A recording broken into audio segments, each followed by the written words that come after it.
আমি কাপড় দিয়ে আজকে একটা গহনা তৈরি করব। আর এই গহনাটা তোমরা বাসায় বসে তৈরি করতে পারবে। কিভাবে তোমরা সহজে এই গহনাটা তৈরি করবে চলো তাহলে দেখে নেওয়া যাক। তোমরা দেখতেই পারছো আমি মোটা একটা পেপার কেটে নিয়েছি। এটা আমি একটা জুতার বক্স থেকে নিয়েছি। তোমরা চাইলে যে কোনো কাগজের মোটা পেপার নিতে পারো। এটার সাইজ তোমরা দেখতে পাচ্ছো, আমার আঙ্গুলের দিকে তাকালেই দেখতে পারবে আমি এক দাগের একটু বেশি নিয়েছি। এরপর এখানে আমরা ব্যবহার করব কালো কাপড়। তোমরা চাইলে তোমাদের ড্রেসের সাথে ম্যাচিং করে কাপড় ব্যবহার করতে পারো। আমি কালো কাপড় দিয়ে তৈরি করব। এবার একটা আঠা আমরা শক্ত যে পেপারটা নিয়েছি এটার উপরে লাগিয়ে নিব। এরপর কালো যে কাপড়টা আছে ওটার উপর আমরা একটু বসিয়ে দিচ্ছি। আমি হালকা হাতে একটু চাপ দিয়ে দিচ্ছি যাতে করে এটি শক্তভাবে সেট হয়ে যায়।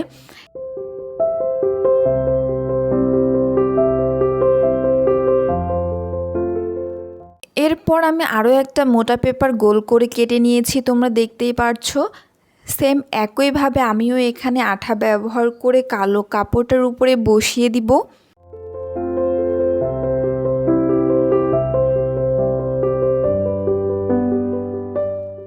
মোটা পেপারটা আমি যেভাবে কেটে নিয়েছি কালো কাপড়টা একটু বাড়তি রেখে আমি সেই সাইজ অনুযায়ী কেটে নিব। তোমরা ভিডিওটি দেখো, দেখলেই বুঝতে পারবে আমি আসলে কালো কাপড়টা কিভাবে কাটছি। একইভাবে গোল পেপারটাও আমি কেটে নিব। এবার কালো কাপড়টা আমি কেচির সাহায্যে একটু একটু করে কেটে দিচ্ছি। এরপর আঠার সাহায্যে আমি যেভাবে কেটে নিয়েছি সেভাবে করে ভাঁজ দিয়ে দিচ্ছি। আমি একটু একটু করে আঠা ব্যবহার করছি আর একটু একটু করে ভাঁজ দিয়ে দিচ্ছি, তোমরা দেখতেই থাকো। এভাবে দুল তৈরি করে তোমরা ড্রেসের সাথে ম্যাচিং করে পরতে পারো, যেটা দেখতে অনেক ইউনিক লাগবে। আমি এর আগে হলুদ রঙের কাপড় দিয়ে তৈরি করেছিলাম দুল। এখন ভাবলাম একটু কালো কাপড়ের নতুন ডিজাইন করে তোমাদের সাথে শেয়ার করি, তাই এই কালো কাপড় দিয়ে দুলটা তৈরি করা হচ্ছে। ভাঁজ দেওয়া হয়ে গেলে সম্পূর্ণটা দেখতে এরকম হবে। এরপর লাগবে সুই সুতা। আমি এখানে যেহেতু সাদা পুঁথি ব্যবহার করব এজন্য আমি সাদা কালারের সুতা নিয়ে নিচ্ছি। সুইটা আমি এক কর্নার থেকে নিচ্ছি এবং এখানে আমি গিট দিয়ে দিয়েছি। এরপর পুঁথি আমি নিয়েছি ছোট সাইজের। এখানে আমি 5 থেকে 6টা পুঁথি ব্যবহার করব।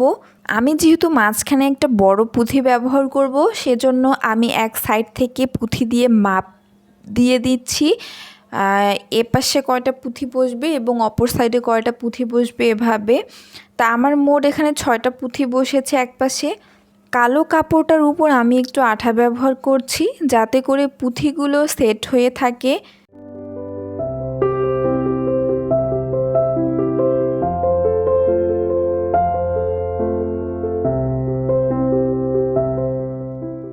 আমি নর্মাল একটা গিট দিয়ে দিচ্ছি। গিট দেওয়া হয়ে গেলে সাদা রঙের একটা বড় পুঁথি তোমরা দেখতেই পারছো আমার হাতে। এই সাদা পুঁথিটা আমি মাঝখানে ব্যবহার করব।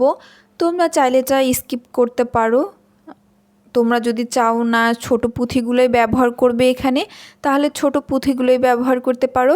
বাট আমি একটু নতুন ডিজাইন তৈরি করার জন্য ভাবলাম যে মাঝখানে একটা বড় পুঁথি দিই, যেটি কানে পরলে একটু ঝুলে থাকবে, পুঁথিটা দেখতে সুন্দর লাগবে। এরপর এখানে আমি একটা গিট দিয়ে দিব এবং পরবর্তীতে আবারও 6টা পুঁথি দিব।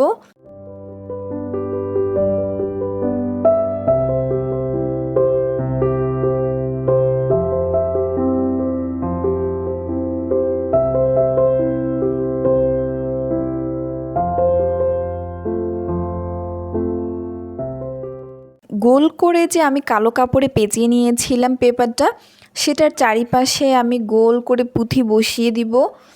আমার কিন্তু গোল করে পুঁথি বসানো হয়ে গেছে। এবার আমি 2টা দুলের অংশকে একসাথে জোড়া দিয়ে দিব। চিকন একটা তার ব্যবহার করছি। এই তারটা আমি বসাবো গ্লুগান আঠা দিয়ে। তোমরা দেখতেই পাচ্ছ গ্লুগান আঠা কিন্তু আমার লাগানো হয়ে গেছে। এরপর পিছনের যে অংশটা আছে এই পিছনের অংশের যাতে পেপারগুলো এবং আঠাগুলো বোঝা না যায় এজন্য আমি দুলের আকৃতির মতো করে কালো কাপড় আমি কেটে নিয়েছি। এগুলো আমি আঠার সাহায্যে পিছন পাশে বসিয়ে দিচ্ছি। একটু ওয়েট করব শুকানো অবধি। শুকিয়ে গেলে আমি কানের পিছন পাশে যে হুক ব্যবহার করে সেটা আমি ব্যবহার করব তাহলে আমার পুরো দুলটা তৈরি হয়ে যাবে। তোমরা দেখতেই পারছো আমার পুরো কানের দুলটা তৈরি হয়ে গেছে, দেখতে কত সুন্দর লাগছে।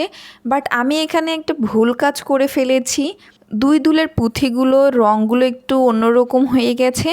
তোমরা অবশ্যই ভালোভাবে পুঁথি চেক করে বসাবা। আমি বসানোর সময় আসলে অতটা লক্ষ্য করিনি, এখন দেখাতে গিয়ে মনে হচ্ছে না আমি তো আসলে অন্য পুঁথি ব্যবহার করেছি। যাই হোক, অন্য পুঁথি ব্যবহার করলেও কিন্তু দুলটা অনেক সুন্দর লাগছে।